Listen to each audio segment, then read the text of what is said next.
Hello, my name is Omar Abasad. It is 7:22 p.m., October 25th, 2020. So I'm going to read to you today an excerpt, of Brave New World. I referred to Brave New World a lot in my tweets and other videos. So I'm going to introduce you, for those of you who did not read the book. There's quite a few people who did, I'm sure, because it's a very well-known book. But for those of you who didn't, I'm just going to give you a little bit of an idea of what the book is about. So before I get into the content, I'm going to read a little bit about the writer himself. So this is about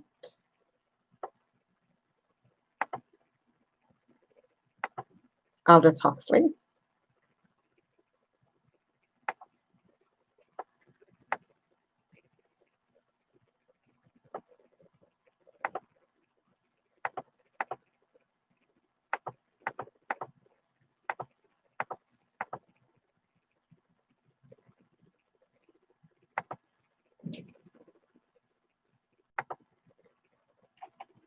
Sorry, just had to get the starting point here. So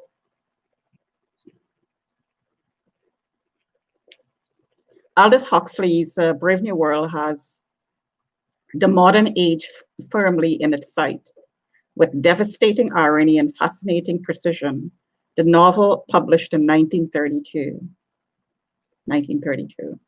describes a futuristic world some 6 centuries hence, in which mankind has been re-engineered for maximum efficiency and contained and controlled by the constant satisfaction of pleasure. It is a less violent vision than that of Huxley's friend and former student, George Orwell, in 1984, but it is possibly even more disturbing.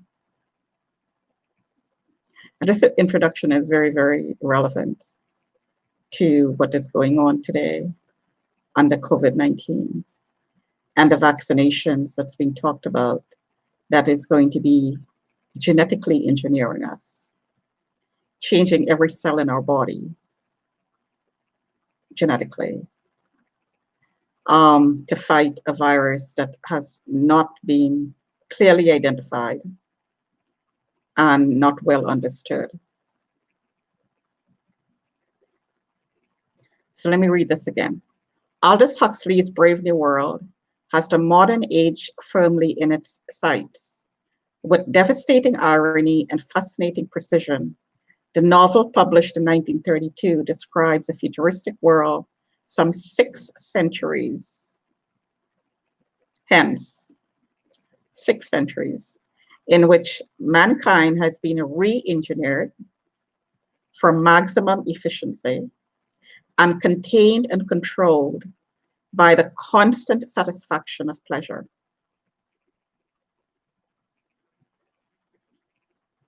Sex and drugs. And right now we have a world in which multiple partners are encouraged. Promiscuity is common, encouraged, and cannabis is legal. It is a less violent vision than that of Huxley's friend and former student, George Orwell, in 1984, but it is possibly even more disturbing. Aldous Huxley and his lifespan, 1894 to 1963, is one of the most interesting figures English literature produced in the early 20th century. His early work bespoke his origins as the well-bred son of one of England's most distinctive families, the elite. His grandfather helped realize Darwin's theory of evolution, and his great uncle was Matthew Arnold. So the Darwin's theory of evolution, which is based on the survival of the fittest, and do not take into account any godlike intervention. It doesn't speak of the existence of anything spiritual. It's purely evolution. But Huxley's clever, stinging satires of English intellectual life, Chrome Yellow, Antique, quickly gave way to new seriousness with the publication of Brave New World. Okay, I haven't heard of these books. I haven't read them either, so I can't comment. A vision problem had kept him from pursuing a career in medicine, and maturity brought about in him a spiritual restlessness that was encouraged by his friend D.H. Lawrence. For the remainder of his life, much of it spent in Southern California, Aldous Huxley explored political and philosophical issues in his essays and his novels of ideas. Brave New World remains his best-known work, and it inspires a sequel in the form of essays entitled Brave New World Revisited.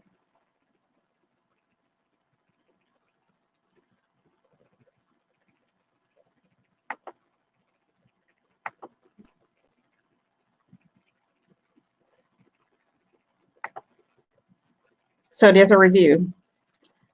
Utopias seem to be much more attainable than one would have believed in other times. And we currently find ourselves faced with a different kind of agonizing question. How can one avoid their definitive attainment? Utopias are attainable.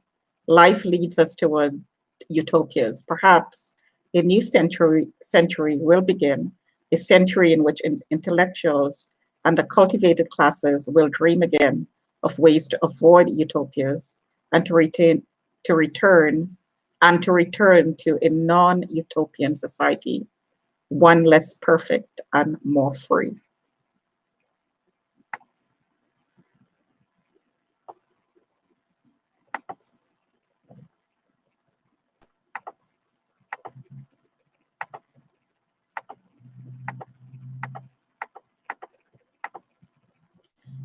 And yeah, the book is very disturbing, but so relevant. It came to mind, so relevant in today's world. It immediately came to mind when this COVID pandemic started and is unfolding. I'm going to just read some of the sentences, and I'm going to skip quite a bit. So just keep that in mind. There's not going to be a flow. In some of these sentences that I'm going to pick off. A squat gray building of only 34 floors over the main entrance of the words Central London Hatchery and Conditioning Center. And in a shield, the World State's motto, community, identity, stability. So that's the very first sentence. Central London Hatchery and Conditioning Center. And in a shield, the World State motto, community, identity, stability. The World State's motto. The enormous room on the ground floor faced towards north, cold for all the summer beyond the panes, for all the tropical heat of the room itself, a harsh thin light glared through the windows, hungrily seeking some draped lay figures. Well, okay, so I'm not going to read. It's very descriptive.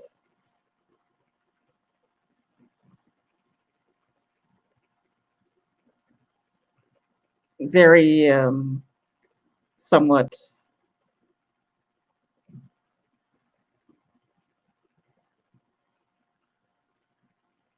detailed description of his scene, the scene that he's setting out.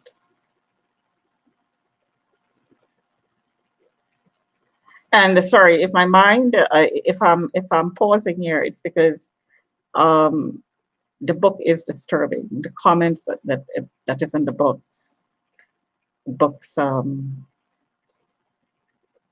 narrative is disturbing. The words make you think way beyond the words. Okay, so the overalls of the workers were white, their hands gloved with a pale, I'm skipping ahead here, with a pale corpse colored rubber. And the words are so very well chosen. Corpse colored rubber. The light was frozen dead, a ghost. Again, very relevant words. Only from the yellow barrels of the microscopes did it borrow a certain rich and living substance, lying along the polished tubes like butter, streaks after luscious streaks in long recession down the work tables. And this, said the director, opening the door, is the fertilizing room. The fertilizing room. So he describes a scene. A troop of newly, and I'm skipping a lot of the sentences here. A troop of newly arrived students, very young, pink and callow, followed nervously, rather abjectly at the director's heels. So he's leading some students.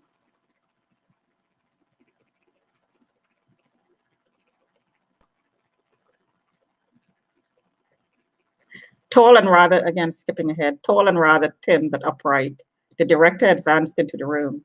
He had a long chin and big, rather prominent teeth, just covered when he was not talking by his full, floridly curved lips. Old, young, 30, 50, 55. It was hard to say.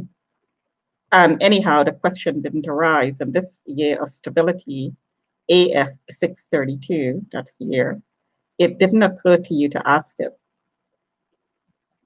Couldn't tell the age. Skipping ahead.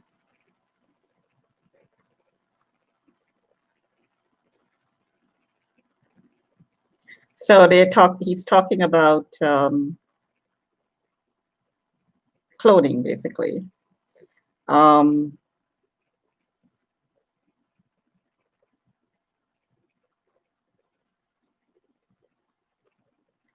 Still leaning against the incubators he gave them while the pencils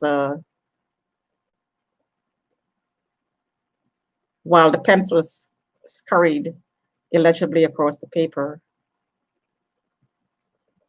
He gave them a brief description of the modern fertilizing process. Spoke first, of course, of its surgical introduction.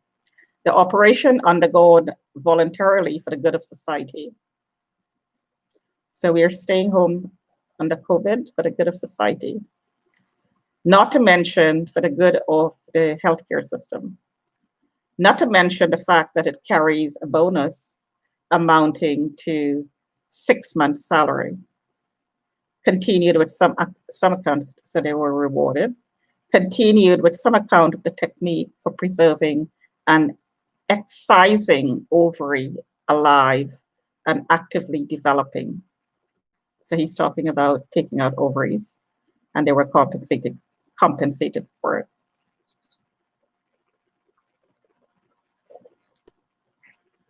Passed on to a consideration of optimum temperature, salinity, viscosity, referred to the liqueur in which the detached and ripened eggs were kept.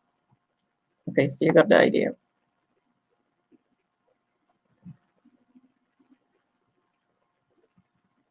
How the eggs, skipping ahead here, how the eggs with it contained were inspected for abnormalities, counted and transferred to a porous receptacle. So he's talking and describing how it's done. The container was lifted out of the liquor and its contents were examined. How, if any of the eggs remained unfertilized, it was again immersed, and if necessary, yet again, how the fertilized ova went back to the incubators where the alphas and betas remained until definitely bottled, while the gammas, deltas, and epsilons were brought out again after only 36 hours to undergo Bokanovsky's process. Bokanovsky's process. Bokanovsky's process, repeated the director, and the students underlined the word in their little notebooks. One egg, one embryo, one adult. Normality. Normality. But a Bokanovkanized, okay, let me say that again. A Bokanified egg will bud, will proliferate, will divide from 8 to 96 buds, and every bud will grow into a perfectly formed embryo, and every embryo into a full-sized adult, making 96 human beings grow where only one grew before. Progress.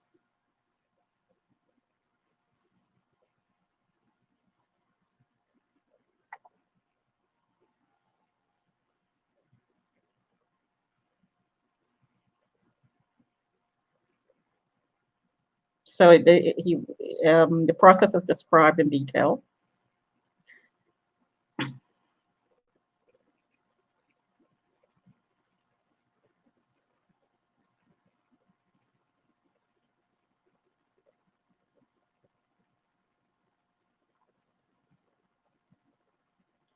By the time the original egg was in a fair way to becoming anything from 8 to 96 embryos, a prodigious improvement, you will agree, on nature. You will agree on nature, an improvement. Identical twins, but not in piddling twos and threes, as in the old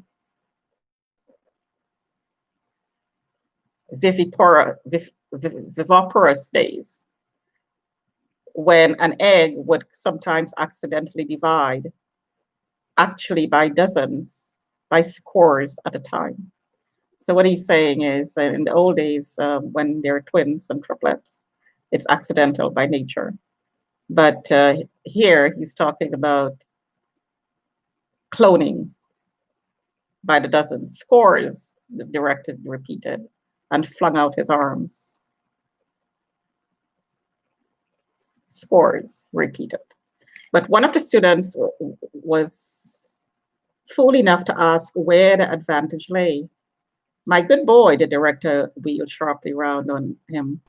Can't you see? Can't you see? He raised a hand. His expression was solemn. Bokanovsky's process is one of the major instruments of social stability. Major instruments of social stability. Standard men and women in uniform batches, the whole of a small factory staffed with the product of a single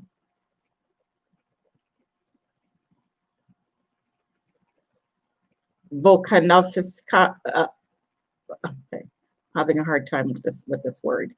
So I'm gonna just spell it out for you so you can pronounce it. Bokanovskified. So then Bokanovsky process, and he's talking about the egg that's gone through this process.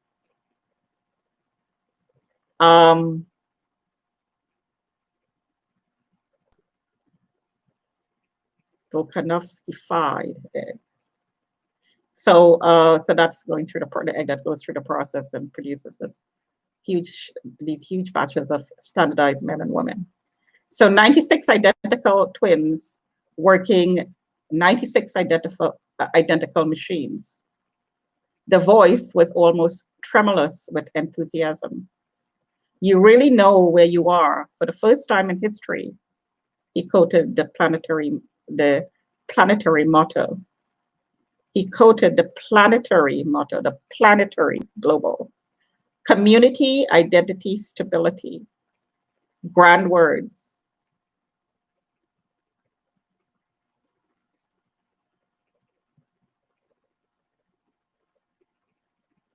Solved by standard gammas on varying deltas, uniform epsilons, millions of identical twins. The principle of mass production at last applied to biology. Okay, so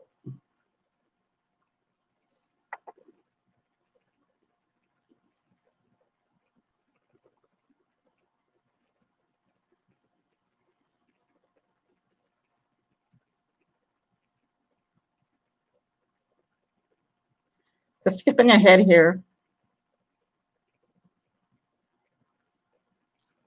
you can get an average of nearly 11,000 brothers and sisters in 150 batches of identical twins, all within 2 years of the same age.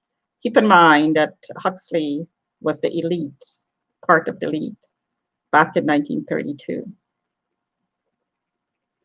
So we are looking exactly 100 years in advance. So we are in 2020. So in 10 years, we obviously will be in 2030, 100 years planning. This was planned 100 years ago.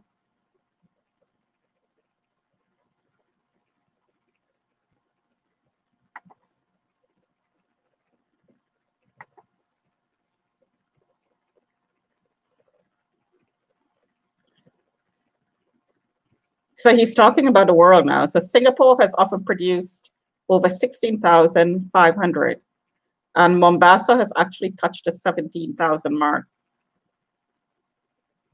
By then, they have unfair advantage. You could, when he goes on, you can see the way a Negro ovary responds to pituitary. It's quite astonishing when you're used to working with European material. Still, he added with a laugh, but the light of combat was in his eyes, and the lift of his chin was challenging. Still, we mean to beat them if we can.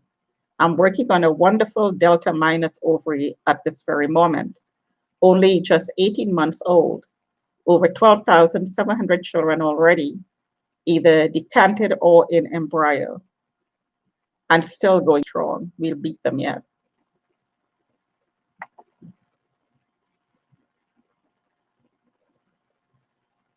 So there is global competition, black versus white.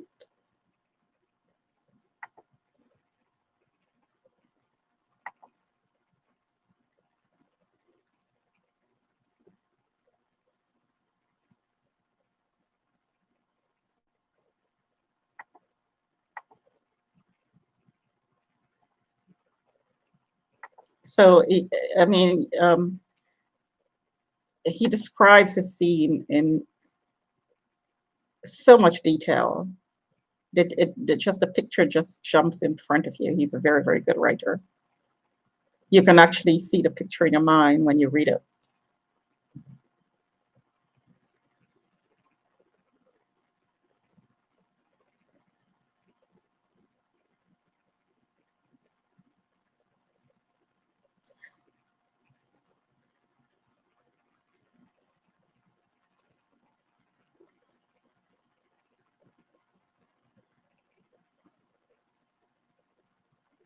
So he goes in a lot of detail about the corpus luteum and surrogates and centrifugal pumps and so on.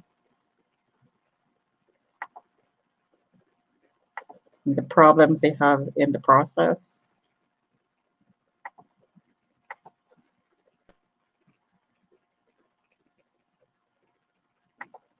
And how it can be manipulated.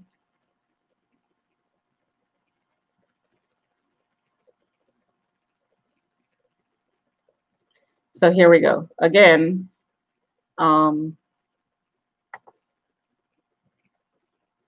there was a passing meter 320 on Rock 11. A young beta minus mechanic was busy with screwdriver and spanner on the blood surrogate pump of a passing bottle. The hum of the electric motor deepened by fractions of a tone as he turned the nuts down, down. A final twist, a glance at the revolution counter, and he was done. He moved 2 paces down the line and began the same process on the next pump. Reducing the number of revolutions per minute, Mr. Foster explained. The surrogate goes around slower, therefore passes through the lung at longer intervals, therefore gives the embryo less oxygen. Nothing like oxygen shortage for keeping an embryo below par. Again, he rubbed his hands.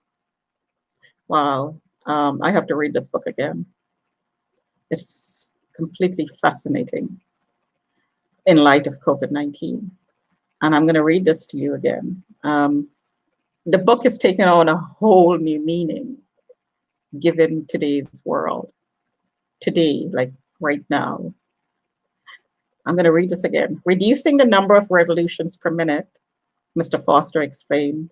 The surrogate goes around slower, therefore passes through the lung at longer intervals, therefore gives the embryo less oxygen.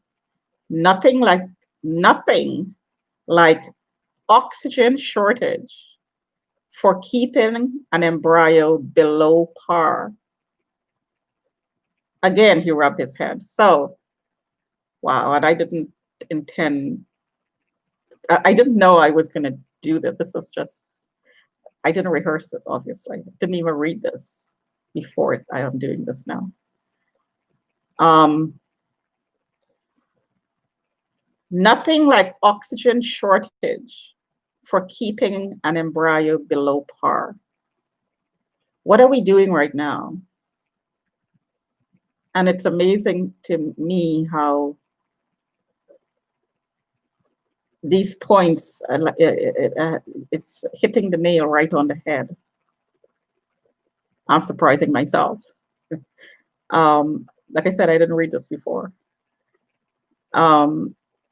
We are wearing masks. We are being deprived of oxygen. And I did this experiment with my oximeter.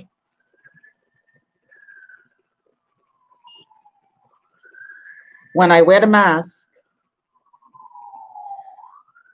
for about an hour, the oxygen saturation number drops by about 2 points. So it's 98, so it's perfect right now.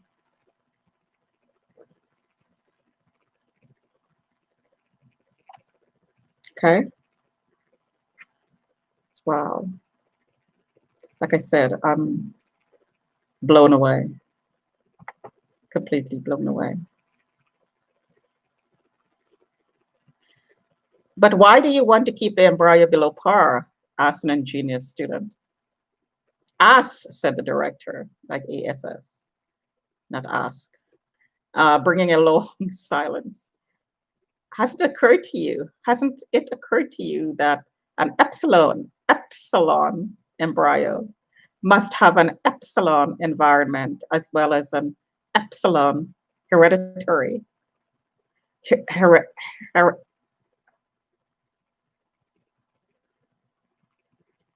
heredity, excuse me.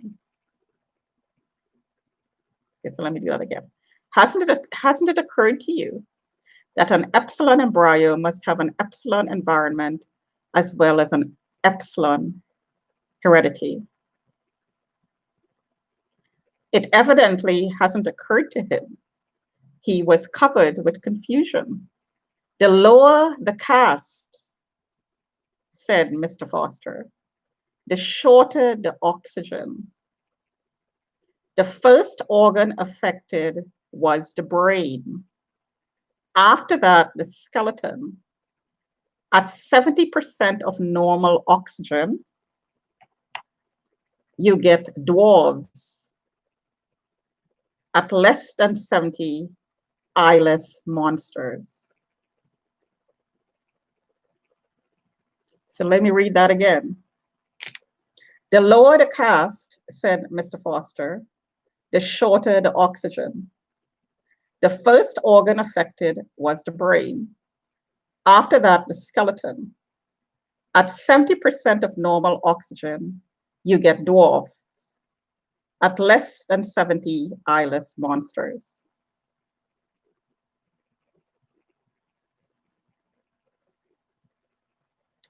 So keep in mind,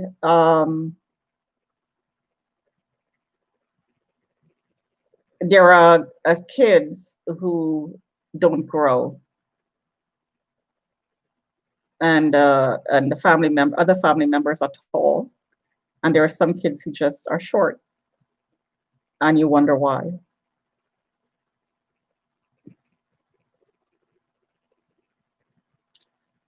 Okay, so in our world, I'm not going to call names. There are certain names that comes to mind. Even myself, I'm under 5 feet tall. There's a lot of Chinese people who are very, very small. Okay, so who are no use at all, concluded Mr. Foster. So he's referring now to the eyeless monsters, no oxygen.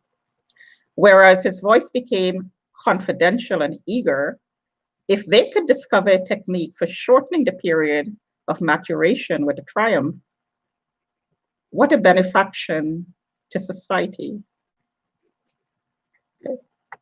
I'm not going to go in any more detail there.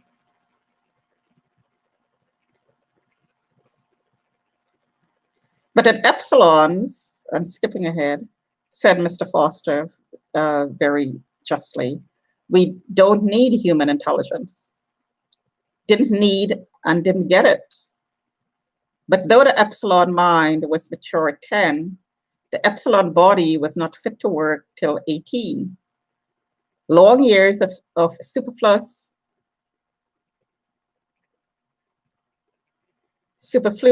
and wasted immaturity. If the physical development could be speeded up till it was as quick, say, as a cow's, what an enormous saving to the community.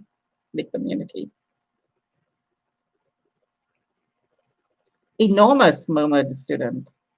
Mr. Foster's enthusiasm was infectious.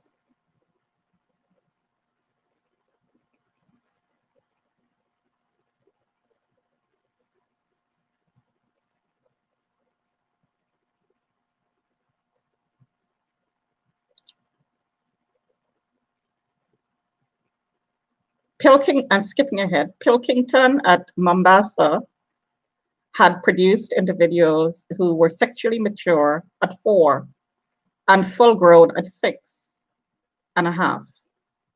A scientific triumph, but socially useless. 6-year-old men and women were too stupid to do even epsilon work.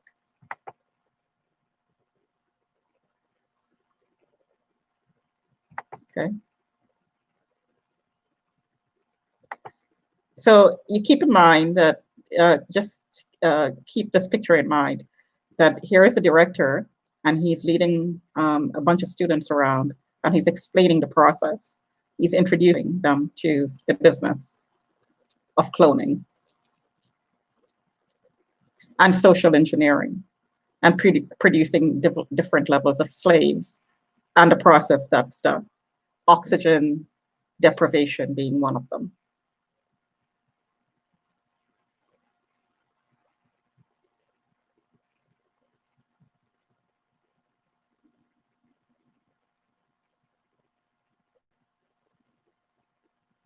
In a gap between two tunnels, a nurse was delicately probing with a long, fine syringe into the gelatinous contents of a passing bottle.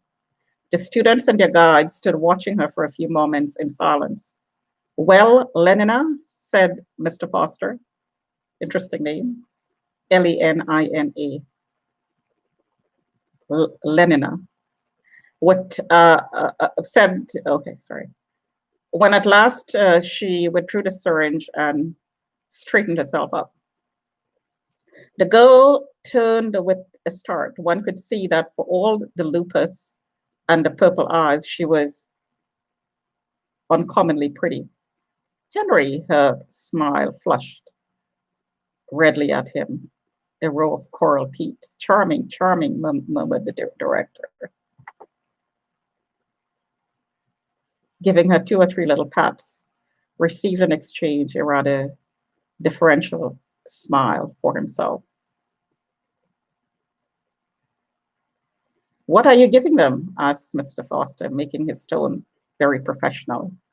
Oh, the usual typhoid and sleeping sickness. Tropical workers start being inoculated at meter 150, Mr. Foster explained to the students. Tropical workers start being inoculated at meter 150, said Mr. Foster explained to the students to repeat. The embryos still have gills. We immunize the fish against the futures. Sorry, we immunize the fish against the future man's diseases. Then turning back to Lennon at 10:05 on the roof this afternoon, he said as usual. Charming, said the director once more. Okay, so.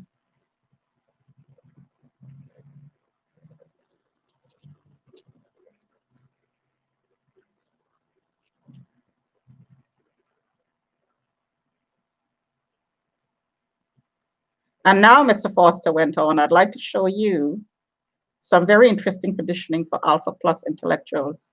We have a big batch of them on rack 5, first gallery level. He called the 2 boys who had started to go down to the ground floor. But the director had looked at his watch. 10 to 3, he said, no time for the intellectual embryos. I'm afraid we must go to the nursery before the children have finished their afternoon sleep. Okay, so I'm not going to go on. And that was the end of chapter 1. I'm not going to go on with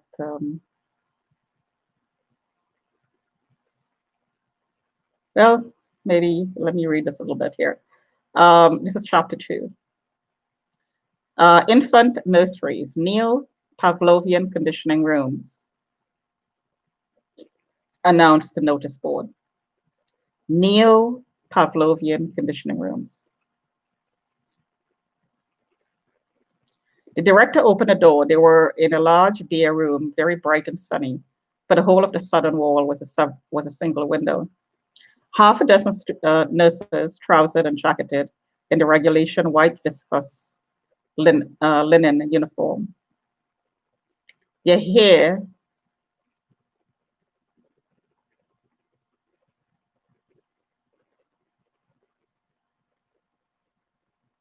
under white caps were engaged in setting out bowls of roses in a long row across the floor. Big bowls packed tight with blossom. Okay.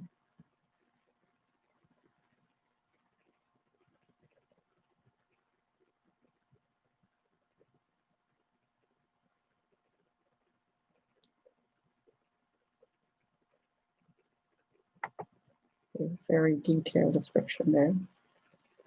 You'd have to read it to get the picture. Set out the books, he said curtly. One line above. The nurses stiffened to attention as DHC came in. Set out the books, he said curtly. In silence, The nurses obeyed his command. Between the rose bowls, the books were duly set out. A row of nursery quartos open invitingly, each at some gaily colored image of beast or fish or bird. Now bring in the children. They hurried out of the room and returned in a minute or two, each pushing a kind of tall, dumb waiter laden on all its four wire-netted shelves with 8-month-old babies. 8-month-old babies, all exactly alike. And all since the cast was Delta dressed in khaki. The cast was Delta dressed in khaki. Put them down on the floor. The infants were unloaded. Now turn them so that they can see the flowers in the books. Turn, the bees at once fell silent and began to crawl towards those clusters of sleek colors, whose shapes so gay and brilliant on the white pages. As they approached, the sun came out of a momentary eclipse behind a cloud. The roses flamed up as though, wow, it goes into a lot of detail here. So let me just skip that. From the ranks of the crawling babies came little squeals of excitement, gurgles, and twitterings of pleasure. The director rubbed his hands. Excellent, he said. It might almost have been done on purpose. The swiftest crawlers were almost at their goal. Small hands reached out, uncertainly touched, grasped, unpetaling their transfigured roses, crumpling the illuminated pages of the book. The director waited until all were happily busy. Then, watch carefully, he said, and lifting his hands, he gave the signal. The head nurse, who was standing by the switchboard at the other end of the room, pressed down a little lever. There was a violent explosion. Shriller and even shriller, a siren shrieked. Alarm bells maddeningly sounded. The children started to scream. Their faces were distorted with terror. And now, the director shouted, for the noise was deafening. Now we proceed to rub in the lesson with a mild electric shock. Babies. For the 8-month-old babies. He waved his hand again, and the head nurse pressed a second lever. The screaming of the baby suddenly changed in its tone. There was something desperate, almost insane, but the sharp, spasmodic yelps to which they now gave utterance. Their little bodies twitched and stiffened. Their limbs moved jerkily as if to the rug, as if to the tug of unseen wires. We can electrify that whole strip of floor, bawled the director in explanation. But that's enough, he signaled to the nurse.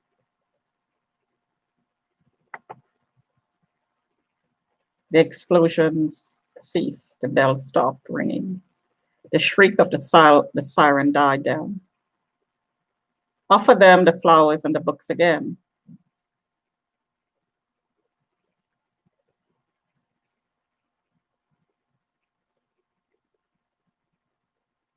So one sentence before that, the stiffly twitching bodies relaxed, and what had become the sob and yelp of infant maniacs broadened out once more with a normal howl of ordinary terror. Offer them the flowers and the books now, the nurses obeyed, but at the approach of the roses, at the mere sight of those gaily colored images, the infants shrank away in horror.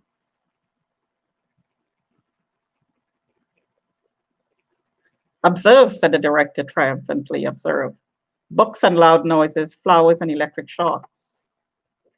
Already in the infant mind, these couples were uncompromisingly linked. And after 200 repetitions of the same or a similar lesson would be wedded indissolubly. indissolubly. Blah, blah. Sorry, folks.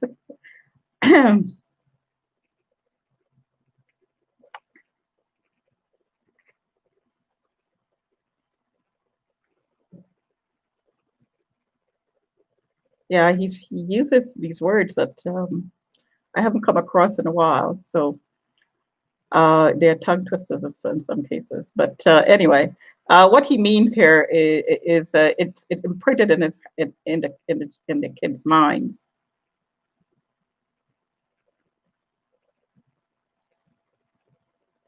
Indissolubly.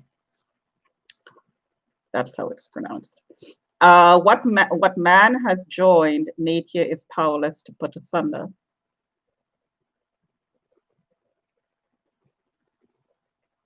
What man has joined, nature is powerless to put asunder.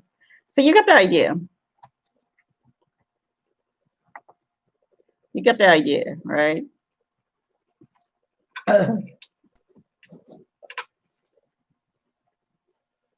My nose is being hit. It's probably one of the reasons why I mispronounce some of the words, because my mouth is being hit as well.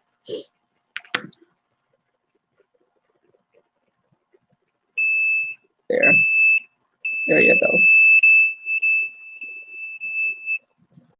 Speaking of Pavlovian conditioning, people,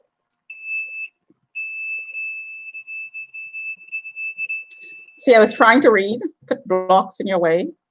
Reading paired with pain, paired with embarrassment because I supposedly can't pronounce words. Eyes burning, nose tickling, lips, mouth drying. So the words are not rolling off my tongue as easily. And reading plus pain, burning sensation is equal to Pavlovian conditioning. What I'm doing here while I'm reading is demonstrating to you live with the signals how it's done. Read the book and question your government's policies. I am not encouraging riots on the streets, definitely. This is not about rioting in the streets. This is about questioning what you're being told to do. Like how Doug Ford was questioned by one of the regions in Ontario about his rollback to stage 2. I am not encouraging riots. I am not encouraging any kind of physical aggression. Absolutely none.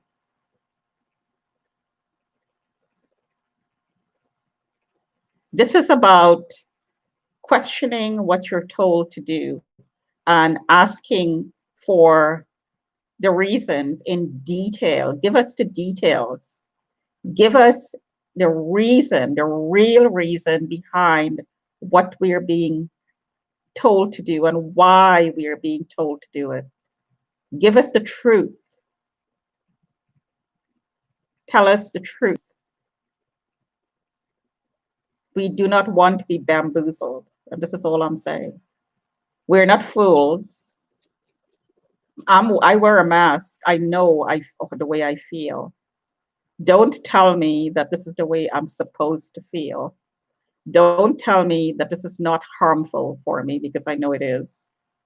Don't tell me that it's going to protect me when it's not protecting me. It's doing just the opposite.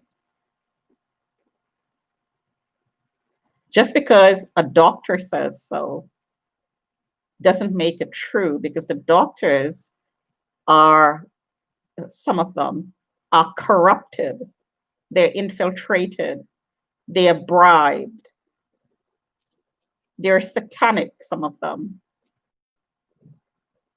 So just because a doctor is saying that something is true does not make it true. Doctor is a human being, corruptible. Money can buy off anything and anybody. This is the world we live in.